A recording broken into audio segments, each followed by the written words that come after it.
बिस्मिल्लाहिर्रहमानिर्रहीम जी। कैसे हैं सब लोग? ठीक ठाक हैं? जी सर। यस सर, अल्हम्दुलिल्लाह। अल्हम्दुलिल्लाह। आप कैसे हैं सर? अल्हम्दुलिल्लाह सर। अल्हम्दुलिल्लाह, मैं भी ठीक हूँ जी।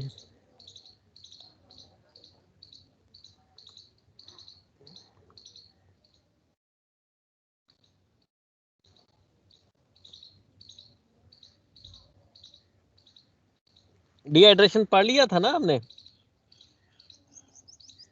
Yes sir. Yes sir. Ethanol वगैरह ठीक हो गया। अब आपने पढ़ना क्लियरिंग। सबसे पहले हमने की डिहाइड्रेशन। डिहाइड्रेशन के लिए हमने यूज़ किया अल्कोहल या एथेनॉल। टिश्यू से पानी को निकालने के लिए हमने इस्तेमाल किया एथेनॉल। अब एथेनॉल तो वो पानी तो निकल गया, डिहाइड्रेट हो गया टिश्यू, लेकिन अब मसला ये हुआ कि उसमें अल्कोहल आ गया, एथेनॉल आ गया। अब हमने अल्कोहल को निकालना है, तो removal of dehydrant with a substance that will be miscible with the embedding medium. अब हमने अल्कोहल को इसलिए निकालना है कि वो आगे हमने एम्बेड करना है पैराफिन वैक्स के साथ टिश्यू को ना। तो पैराफिन वैक्स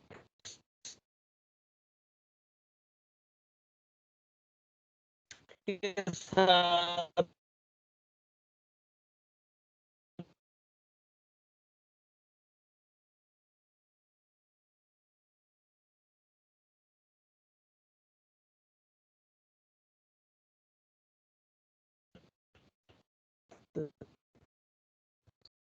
एम्बेड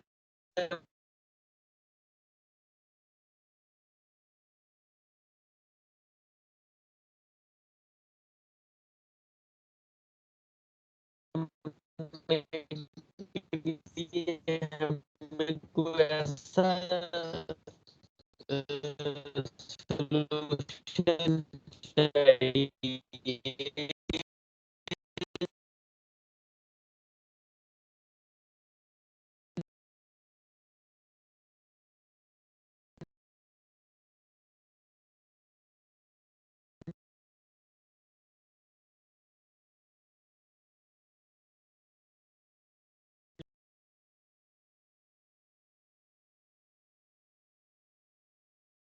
तो उसमें मिसिबल हो, जो उसमें मिक्स हो जाता हो उसमें हल हो जाता। सर आपकी आवाज नहीं क्लियर आ रही। इसी टॉलुइन आल्सो वर्क्स वेल। जो टॉलुइन है वो चलता। सो लेकिन इसकी स्मेल अच्छी है, ज़ाइलिन की स्मेल इतनी अच्छी नहीं। बिल्कुल आपको आ नहीं रही या कुछ समझ नहीं? सर आवाज सर बहुत कट रही है। डिस्टॉर्शन हो रही है बहुत ज्यादा।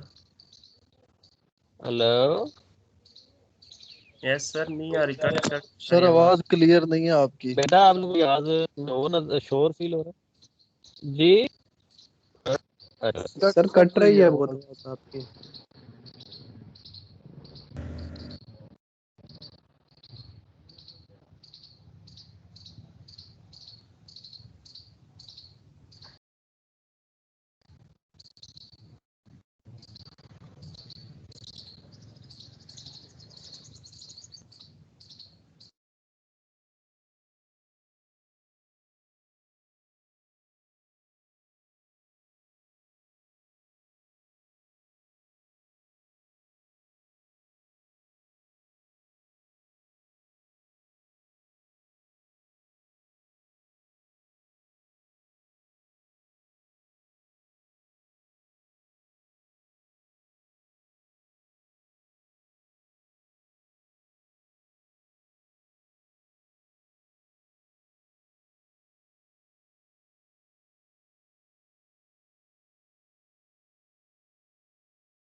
जी बेटा, अब आवाज ठीक है?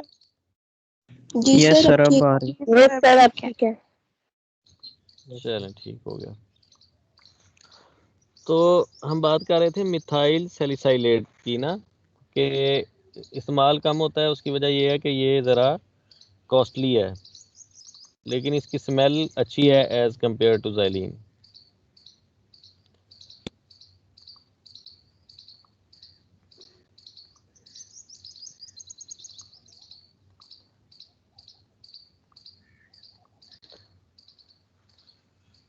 Replacing the dehydration fluid with the fluid that is totally miscible with both the dehydration fluid and the embedding medium.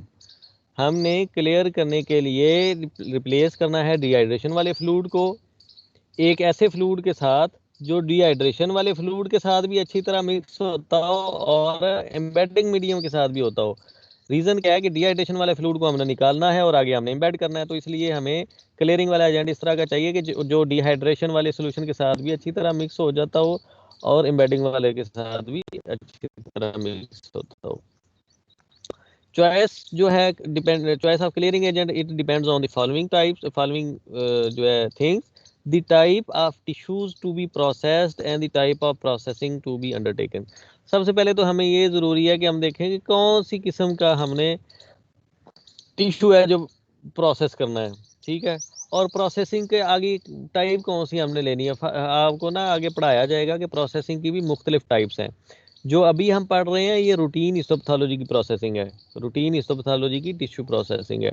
और भी टाइप्स हैं जिसमें फ्रीज ड्राइंग भी आ जाती है, उसमें केमिकल्स की बजाय उसमें फ्रीज कर लिया जाता है टिश्यू को माइनस डिग्रीज पे। तो ये भी डिपेंड करता है कि क्लियरिंग एजेंट हमने कौन सा इस्तेमाल करना है। फिर है जी the processor system to be use, कौन सा प्रोसेस हम इस्तेमाल करना है, मैनुअल प्रोसेसिंग कर रहे हैं हम, ऑटोमेटेड कर रहे हैं या हमने सेमी ऑटोमेटेड प्रोसेसिंग करनी है, ये चीज़ भी इस पर डिपेंड करती है। Then intended processing condition such as temperature, vacuum और प्रेशर। फिर हमने देखना है कि कौन सी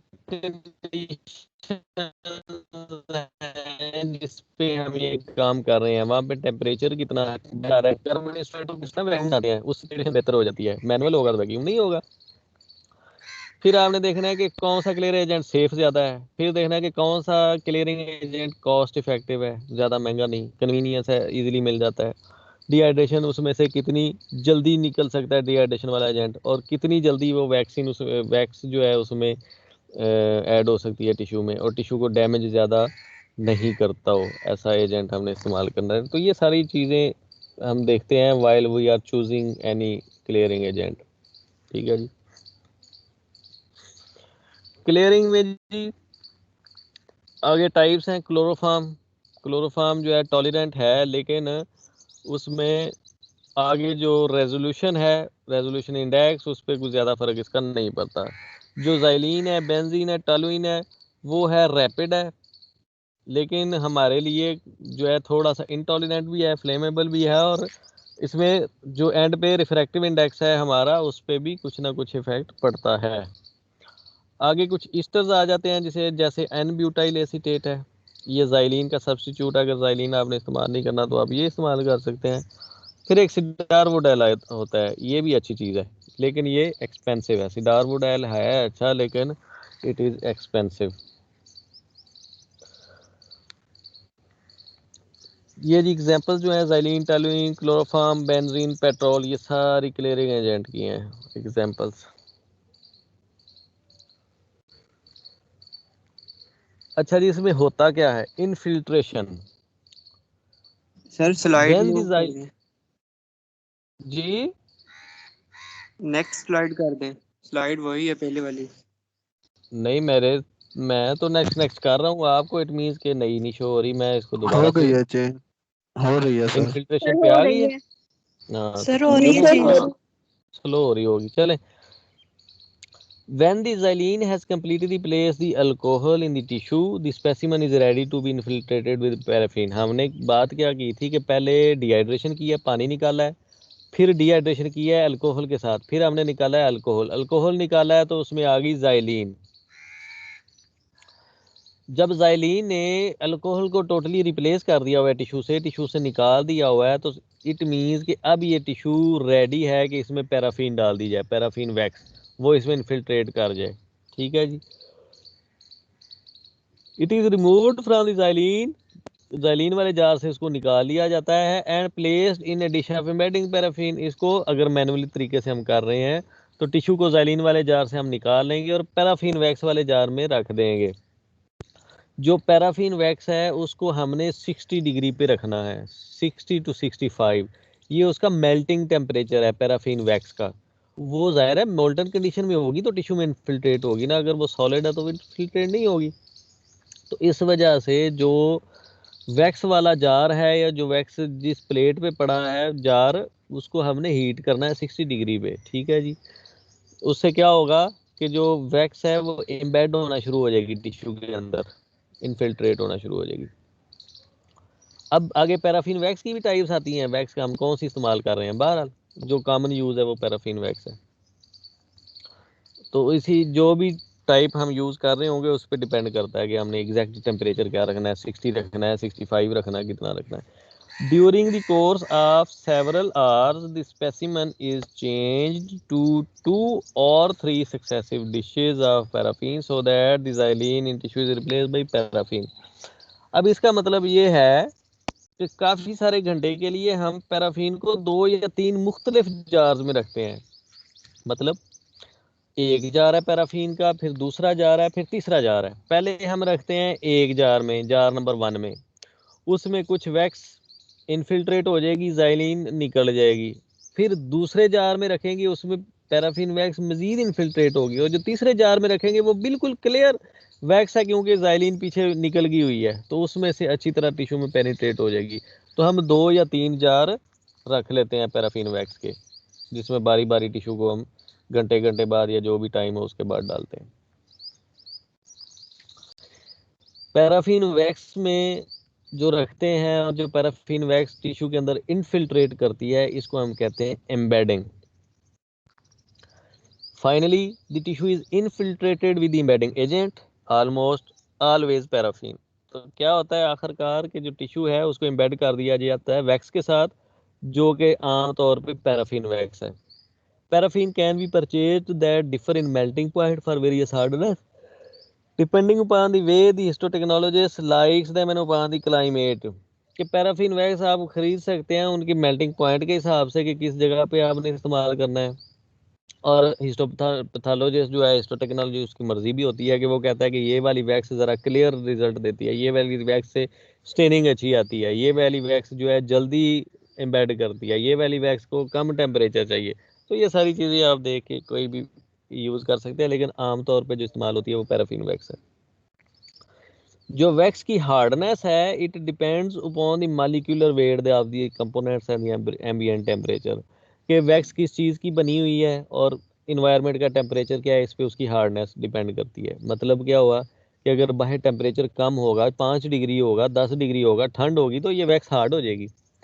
टेम्परेचर बढ़ता जाएगा तो ये सॉफ्ट होना शुरू हो जाएगी। 60 पे इसने जो है वो मेल्ट हो जाना।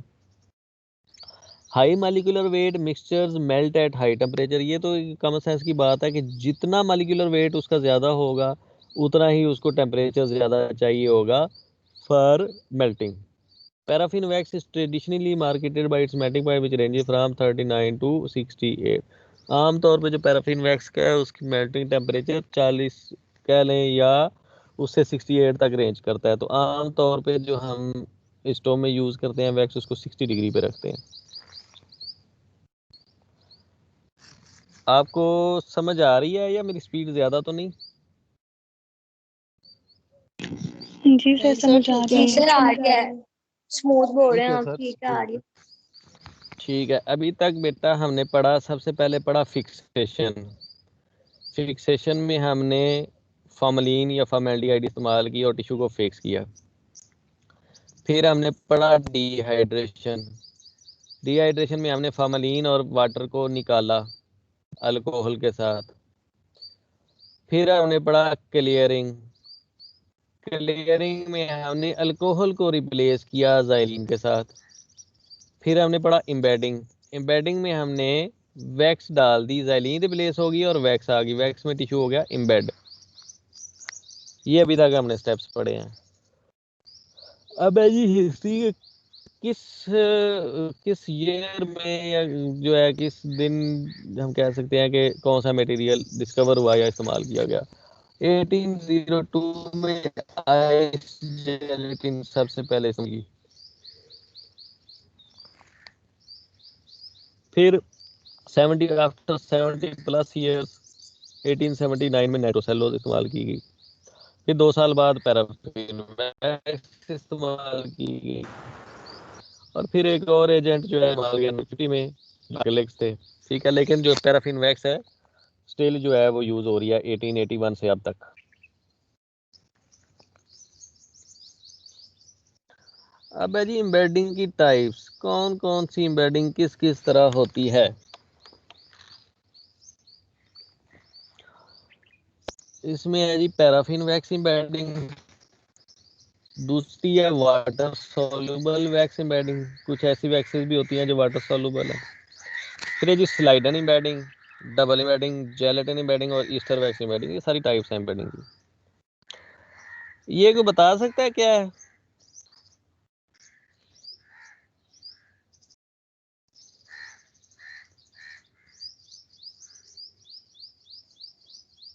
कोई अंदाजा लगाएं ये क्या चीज है? वैक्स है। वैक्स है सर। क्या चीज है? वैक्स। नहीं बेटा ये वैक्स नहीं है, वैक्स वाइट होती है।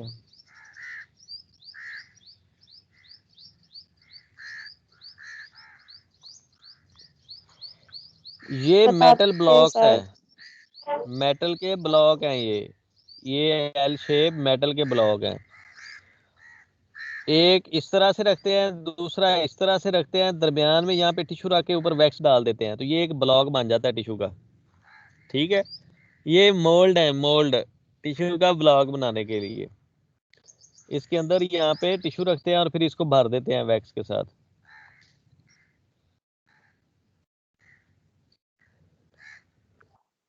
और सर ये जो नीचे ब्लू कलर का कार्टन टाइप क्या है ये, नीचे कहाँ? जिनके ऊपर वो ब्लॉक्स पड़े हुए हैं? वो तो सरफेस है ना, अच्छा वैसे ही प्लेन सरफेस। ओके। ब्लॉक्स जो है ना ये मूवेबल होते हैं, मीन्स ये छोटे छोटे ब्लॉक है, आप इनको अरेंज कर सकते हैं साइज, टिश्यू के साइज के हिसाब से बड़ा छोटा ज़रा कर सकते हैं। ये देखें ना, ये ज़रा लेंथ में ज़्यादा है, ये ज़रा लेंथ में छोटा है, हालांकि ये ब्लॉक सेम है, तो आप इसको कर सकते हैं एज पर नीड। और ये है रीयूजेबल, ये रीयूजेबल है। अभी रिसेंट जो यूज़ हो रही है, जो ऑटोमेटेड इंस्ट्रूमेंट्स में इस्तेमाल हो रहे हैं, उसमें केसेट्स भी आ जाती है ना, वो डिस्पोजेबल है, वो मींस वन टाइम यूज के लिए हैं, तो उस वो इस तरह के नहीं है, वो प्लास्टिक के हैं। अच्छा जी, पढ़ लेते हैं अब इसको हम।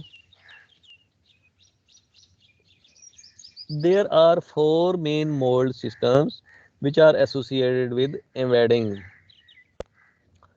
सबसे पहले जी traditional method using paper boards, दूसरा है जी ल्यूकार्ड और डिमक एम्बेडिंग आयरन और मेटल कंटेनर्स, तीसरा है पील अवे सिस्टम, इसमें मोल्ड जो है वो डिस्पोजेबल यूज होते हैं, जो मैं पहले बात कर रहा था। चौथा है systems which use embedding rings और cassettes bases which become an integral part of the block या सर्व द ब्लॉक होल्डर। अब जो दूसरा है इसमें पील अवे कर देते हैं, इसमें उसको उतार देते हैं जो एम्बेडिंग मीडियम होता है। जो चौथा है उसमें वो रहता है, उसके अंदर ही रहता है रिंग के तौर पे, और फिर आगे वो कटिंग में भी इस्तेमाल होता है। तो ये 4 तरह की टाइप्स हैं। अब ये इसकी आपको एग्जांपल दे देते हैं। ए है पेपर बोट, ये देख रहे हैं ए, यस एक सर। ये है। Yes sir. दूसरा है जी मेटल बोर्ड मोल्डिंग, बी, ये पेपर टाइप होगी, कार्डबोर्ड टाइप होगी, और ये मेटल की होगी, इसके अंदर टिश्यू डाल के इसको भर दें। तीसरा जी डिमक एम्बेडिंग, सी, ये वाला जिस तरह ईंट बनाते हैं, इसमें भी टिश्यू रख के इसको फिल कर दे, जब वो हो जाए तो फिर इसको इसको उतार लेते हैं, ये नीचे से निकाल लेते हैं। नेक्स्ट है जी अभी हमने पढ़ा डिमोक्रेटिक, ठीक है। चौथा है जी पील अवे डिस्पोजेबल मोल्ड। ये पील अवे हो जाता है, जिस तरह हम छीलते हैं ना, तो ये उस तरह से हो जाता है, डिस्पोजेबल है। 5वां base mould use with embedding ring. इसमें ये बेस मोल्ड है, ऊपर ये एम्बेडिंग रिंग है, इसमें टिश्यू बना के और बाहर निकाल सकते हैं। छठा है जो केसट बन जाती है, इसको जब हम ऐसे उल्ट करेंगे तो ये केसट बन जाएगी। तो ये मुख्तलिफ तरह के डिज़ाइन है जो इस्तेमाल होते हैं ना। जो मैं बात कर रहा था वो ये जी है, ये केसट। इसमें ये नीचे भी सुराख है, इसके ऊपर भी सुराख है। यहाँ पे टिश्यू रखते हैं, ऊपर से इसको बंद कर देते हैं, फिर इसमें वैक्स जो है मोल्टन वैक्स होती है वो डाल देते हैं, फिर इसको रखते हैं ठंडे टेम्परेचर पे। जब 4 डिग्री पे या 2 डिग्री पे रखेंगे ये वैक्स अंदर जम जाएगी और ये सॉलिड किस्म का एक टिश्यू ब्लॉक बन जाएगा। जनरल प्रोसीजर क्या है जी एम्बेडिंग रे। सबसे पहले तो आपने केसेट्स को ओपन किया, उसमें देखना है कि एंट्रीज वगैरह देख ली, कोई करेक्ट नंबर्स हैं सारे, कोई मसला तो नहीं है, टिश्यू किसी केसेट के अंदर से टिश्यू तो नहीं गायब हो गया हुआ, जल तो नहीं गया हुआ, ठीक है जी। नंबर 2 है जी select the mould, there should be sufficient room for tissues with allowance for at least 2 millimetre surround the margin of wax. इसमें देखना है कि जो टिश्यू है उस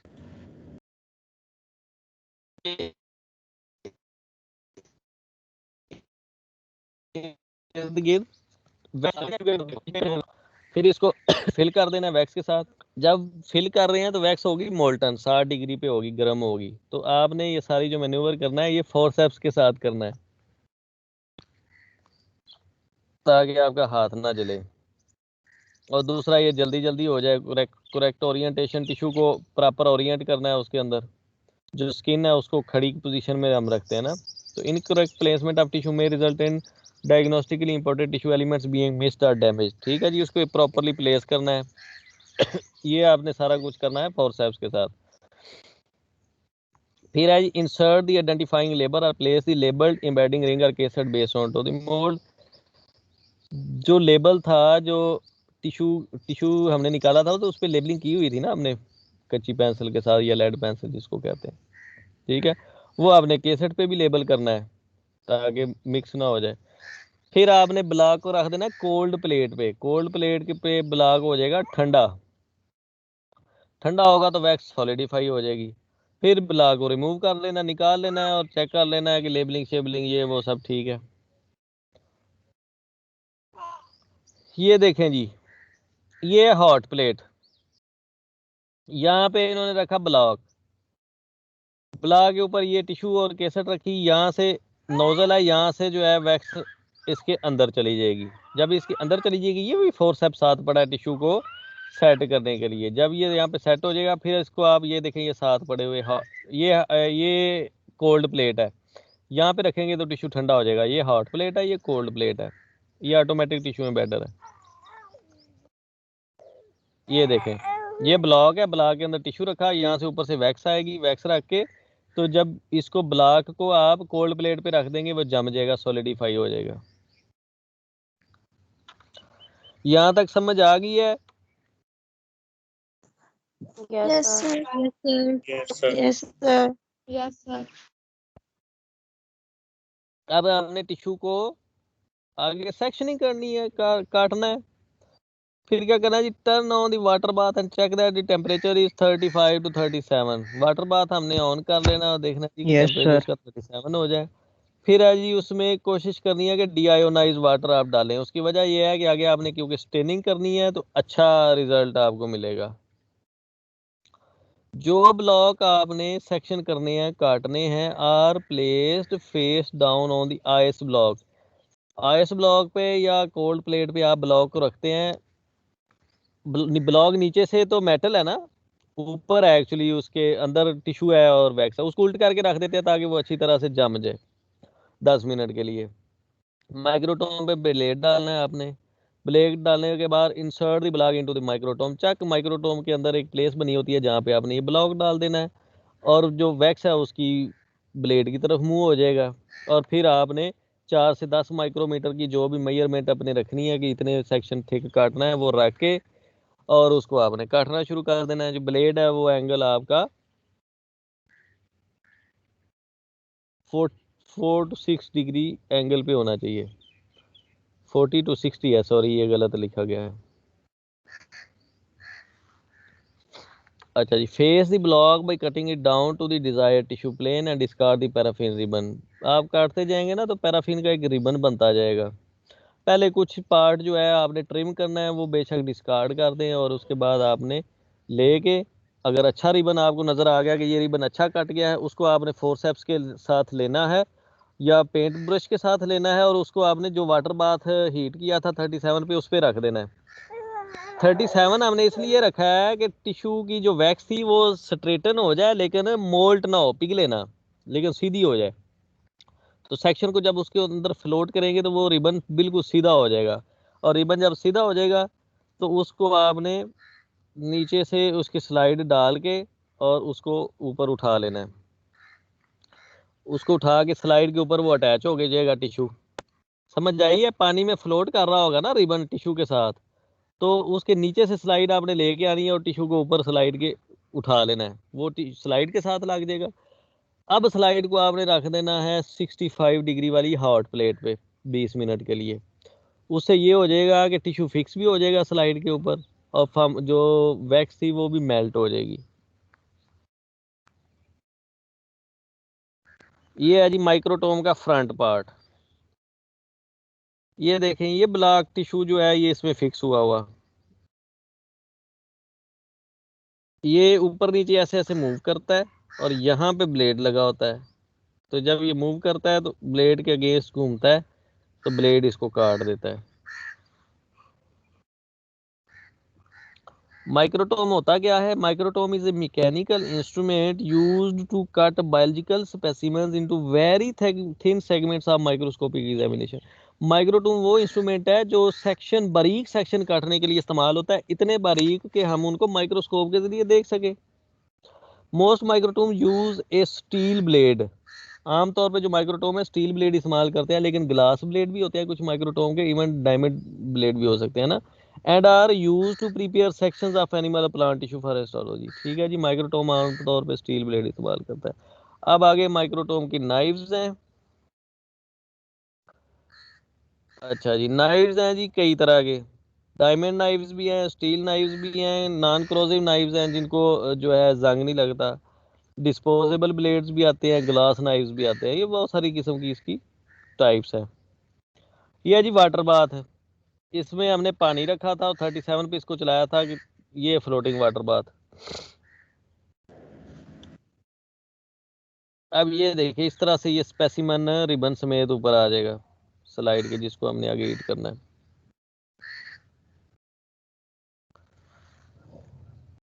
ये भी माइक्रोटोम जो है उसका फ्रंट पार्ट है। चले जी, थैंक यू वेरी मच। उम्मीद है आपको कुछ क्लियर हुआ होगा। अगर नहीं हुआ तो मुझे बता लें या कोई भी सवाल है तो मुझसे पूछ सकते हैं। Any question? No, sir, almost clear है. क्लियर है सर। अच्छा, बाकी ऑनलाइन में थोड़ा सा इशू होता है समझाने में, तो अगर अगेन कोई इशू है तो आप मुझे बता दें। ठीक है जी, thank you. Thank you, sir. Bye.